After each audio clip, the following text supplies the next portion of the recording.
Днес правим един Land Cruiser 120, който ще защитиме с пермафилм. Ето това е пермафилм.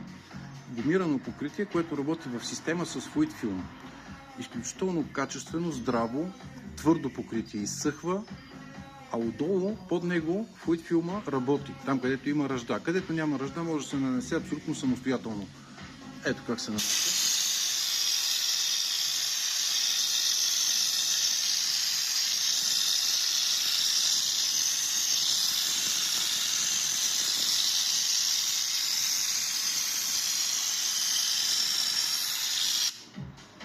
Първата ръка по-тъничко да изсъхне, после втора, може и трета да се направи.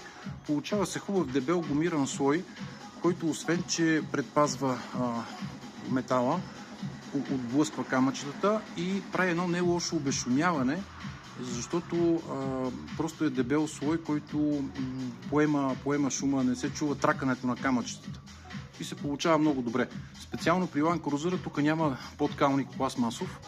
Гумите, които са доста големи, хващат едри камъчета и хвърлят директно в метала, в подкалник, в защитената част по покритието. Така че тук е критично важно да се направи по този начин. Отдолу може да бъде цялата на флуид филм, но тези места, където има агресия, трябва да се направят с пермафилм. Така е по предписание на производителя. Хубав ден от нас!